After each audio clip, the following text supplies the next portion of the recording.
DJ মামলায় ইতিমধ্যেই অভিষেক বন্দ্যোপাধ্যায়কে আদালতে কণ্ঠস্বরে নমুনা পরীক্ষার জন্য নমুনা দিতে হবে এই রকম একটা নির্দেশ ছিল এবং তা নিয়ে শুনানি রয়েছে আদালতে বলে জানা যাচ্ছে। আরো বিস্তারিত জানবো, কথা বলবো সৌভিক মজুমদার আমাদের প্রতিনিধি রয়েছেন। সৌভিক, তুমি জানো যে অভিষেক বন্দ্যোপাধ্যায়ের বক্তব্য ছিল যে এই ডিজে মামলায় তার কণ্ঠস্বর সংগ্রহ করার কোনো প্রয়োজন নেই, তার কারণ তিনি বলছেন যে ওই কণ্ঠস্বর আমারই। ফলে তুমি জানো এই মর্মে যে মামলা কলকাতা হাইকোর্টে দায়ের হয় সেই মামলা মাননীয় বিচারপতি জয় সেনগুপ্তের এজলাসে হওয়ার কথা ছিল, কিন্তু বিশেষ কিছু কারণবশত মাননীয় বিচারপতি জয় সেনগুপ্ত আজকে আদালতে আসেননি। ফলে তার কাছে যে মামলাগুলি ছিল সেই বিচার্য বিষয়গুলো মাননীয় বিচারপতি তীর্থঙ্কর ঘোষের এজলাসে যায় এই শুনানি প্রক্রিয়া সংগঠিত করবার জন্য। সেখানেই অভিষেক বন্দ্যোপাধ্যায় যারা আইনজীবী ছিলেন তাদের বক্তব্য ছিল যে আজকে যেন এই মামলার যে শুনানি রয়েছে বা যে বিচার প্রক্রিয়া রয়েছে সেটা যেন মাননীয় বিচারপতি তীর্থঙ্কর ঘোষের এজলাসেই সংগঠিত হয়। কিন্তু তোমাকে এর পাশাপাশি বলবো, রাজ্য সরকারের তরফে যারা আইনজীবী ছিলেন তারা বলেন যে এই মামলার ক্ষেত্রে তাদেরও কিছু বক্তব্য রয়েছে এবং তাদের বক্তব্য শোনার পরই এই মামলার ক্ষেত্রে যা নির্দেশ দেওয়া রয়েছে সেই নির্দেশ কলকাতা হাইকোর্টের পক্ষ থেকে দেওয়া সম্ভব। ফলে সেই কারণেই একেবারে মাননীয় বিচারপতি তীর্থঙ্কর ঘোষ তিনি বলেছেন যে আগামীকাল এই মামলা নির্ধারিত যে বেঞ্চ রয়েছে অর্থাৎ মাননীয় বিচারপতি জয় সেনগুপ্তর যে বেঞ্চ রয়েছে সেখানেই এই মামলার শুনানি হবে এবং সেই কারণেই মাননীয় বিচারপতি তীর্থঙ্কর ঘোষ তিনি কিন্তু আজকের এই মামলা গ্রহণ করেননি। ফলে এখন প্রশ্ন থাকছে যে আগামীকালও যদি মাননীয় বিচারপতি জয় সেনগুপ্ত না বসেন বা কলকাতা হাইকোর্টে না আসেন সেক্ষেত্রে অভিষেক বন্দ্যোপাধ্যায়ের এই মামলার ভবিষ্যৎ কি হবে।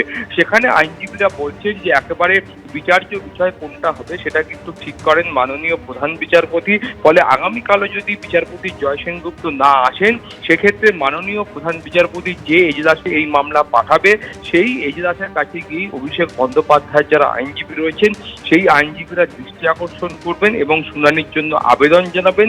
ফলে সেই মাননীয় বিচারপতি তিনি যদি সেই মামলা গ্রহণ করেন এবং শুনানির জন্য কালকের দিন নির্ধারিত করেন সেক্ষেত্রেই কিন্তু অভিষেক বন্দ্যোপাধ্যায়ের মামলার শুনানি হবে এবং কোনো কারণে যদি সেই মামলার শুনানি না হয় তাহলে কিন্তু গোটা বিষয়টার যে আইনি প্রক্রিয়া রয়েছে সেই আইনি পদ্ধতি মেনেই এই মামলার পরবর্তী ক্ষেত্রে বিচার্য হবে।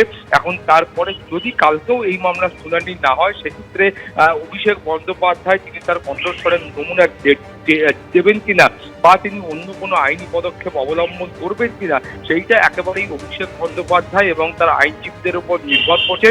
ফলে আগামীকাল এই মামলার শুনানি কলকাতা হাইকোর্টে হওয়ার সম্ভাবনা রয়েছে। কালকে সকালে এই কলকাতা হাইকোর্টের কার্যকালের মেয়াদ শুরু হলে, সময়সীমা শুরু হলে এবং মাননীয় বিচারপতির উপস্থিত হলে তারপরেই কিন্তু স্পষ্ট হবে বা বোঝা যাবে যে অভিষেক বন্দ্যোপাধ্যায়ের এই মামলার ভবিষ্যৎ কি হতে চলেছে। সুব্রজিৎ, বেশ সৌভিক, তোমাকে ধন্যবাদ। অর্থাৎ এই ডিজে মামলা নিয়ে ইতিমধ্যেই আপনারা জানেন যে সিআইডির জিজ্ঞাসাবাদের মুখোমুখি হতে হয়েছিল অভিষেক বন্দ্যোপাধ্যায়কে, জানিয়ে ভয়েস স্যাম্পল জমা দিতে হবে এই একটা নির্দেশ ছিল এবং জানিয়ে আগামীকাল শুনানির একটা সম্ভাবনা কলকাতা হাইকোর্টে রয়েছে। কিন্তু কোন মন্তব্যকে কেন্দ্র করে কি বলেছিলেন অভিষেক বন্দ্যোপাধ্যায় যার জন্য সিআইডির জিজ্ঞাসাবাদ এবং ভয়েস স্যাম্পলের প্রসঙ্গ আসছে, কি বলেছিলেন সেদিন অভিষেক বন্দ্যোপাধ্যায় দেখুন। বুকের পাটা থাকতে আমি চাইবো, আপনি বলেছেন 15 দিন আমরা অমিত শাহ নাকি বাংলায় থাকবে, আমি অমিত শাহকে বলবো 4 তারিখ বাংলায় থাকবেন আপনি, 4 তারিখ দেখা হবে। আপনার কত বুকের পাটা, আপনি বাংলার মানুষকে বলছেন 23 তারিখ সব ঘরে ঢুকে থাকবে, বিজেপি আসার পর চুন চুনকে জেল মে ডালেঙ্গে। আরে মমতা ব্যানার্জির উদারতা, বদলা নয় বদল চাই বলেছিল 2011 সালে। সিপিএম এর হাড়মাতগুলো আজ বিজেপির জল্লাদ হয়েছে। সেদিন যদি উদারতা না দেখাতো আজকে অনুবীক্ষণ যন্ত্র দিয়ে খুঁজে পাওয়া যেত না। আর আমি মমতা ব্যানার্জির মতো উদার নই, বিজেপির সাথে বেশি উদারতা দেখাতে নেই। আর আমাদের সৌজন্যতা আমাদের দুর্বলতা নয়। যারা মানুষের প্রতি অবিচার করেছে, মানুষকে অপমানিত করেছে তাদের জন্য এবার রবীন্দ্রসঙ্গীত না, এবার 4 তারিখ ডিজে বাজবে। তৈরি থাকো, চলবে না অন্যায়, টিকবে না ফন্দি, জনগণের আদালতে হতে হবে বন্দী। এবিপি আনন্দ এগিয়ে থাকে, এগিয়ে রাখে।